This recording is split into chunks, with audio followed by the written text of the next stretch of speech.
I started this farm basically doing small plot intensive, so bio-intensive techniques, where it's kind of where square foot gardening meets farming in a way.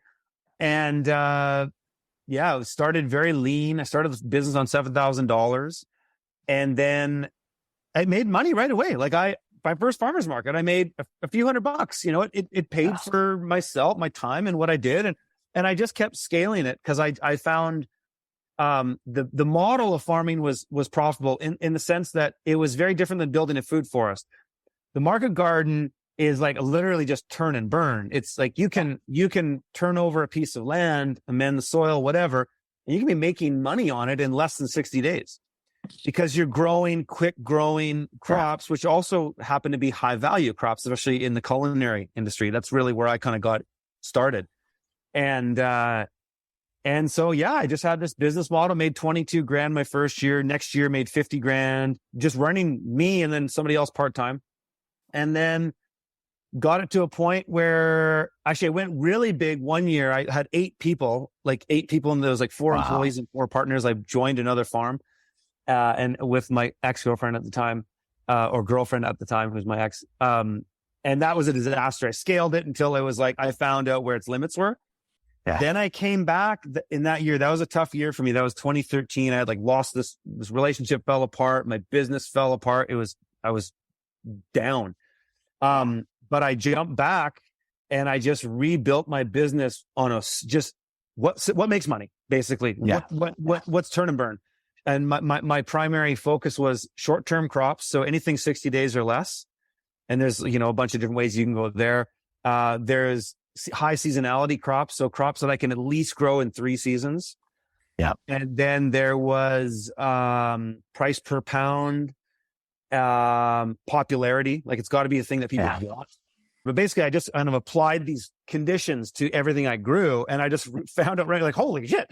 And then the first year that I bounced back and basically went back to running the farm entirely by myself with one other guy, made like 100 and something grand in sales, which was probably 70,000 in profit. But it was like, awesome. Okay, wow, for really lean structure and really, it was working well. And so that experience is what I based my book off and kind of showing people how this system works and how I applied it and all that. But I did that. And it just it kept leading to other things. Cause at that point I was getting out of the liberal mindset and I was more into just the abundant mindset. Yes. The liberal mindset, in my opinion, in a lot of ways is based on scarcity. Cause it's like everything's a zero-sum game. That's why they want communism, because you have to take from somebody else to get, but you and I understand as an infinite beings of light that it's all about resourcefulness, as you said earlier. And then I just started really crushing, because then I found ways that I could take a lot off my plate with the farm, because I had a guy who I trained really well that I trusted, and he was able to really step up. And he basically got to the point where he was running the whole business, and then all I was doing is my public speaking and consulting and traveling around to Florida and all over the US and the world and stuff. And then, then I just kept, the story continues from there, but that's kind of where I went. And then you also documented the story in the process. And that is where for people listening, here's what I do. I started a Clapper account. It's like the adult version of TikTok. I never scroll, by the way. If anybody out there, don't ever scroll. Just turn that shit off. But turn it off. Yes. But I do about 2 to 3 2-minute or 1 to 2 minute videos a day whenever I feel good. Whenever I see something that blows my mind, I'll do a 2-minute video. I throw it up, 140,000 people audience in 2.5 years from scratch, just by sharing what inspires me. And you did that so well. I mean, the book is, of course, The Urban Farmer. By the way, share with people where they can get that book, since it's on the top of our minds right now. The urbanfarmer.co. I mean, it's on Amazon too. But you can get it anywhere. Yeah. That's a fantastic book, full of wisdom for anybody who wants to get going on this process. Thanks, man. Awesome. For me, it's about abundance and just sharing that abundance. like just exactly as you said, Jim. And for me, it's just like there's been no filter. And some people say, oh, you give away too much for free. And I monetize everything I do.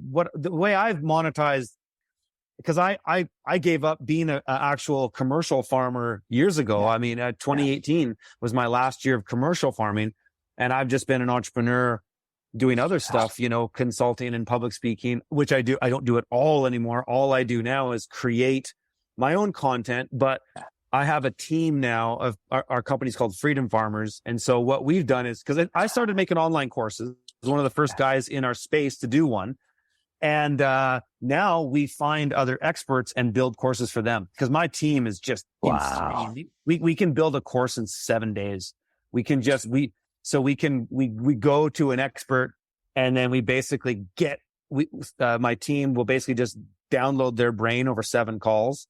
And then we just get everything scripted. We have a boilerplate, and then we just crank it. Like, we have 15 courses out right now, and it all just started with me.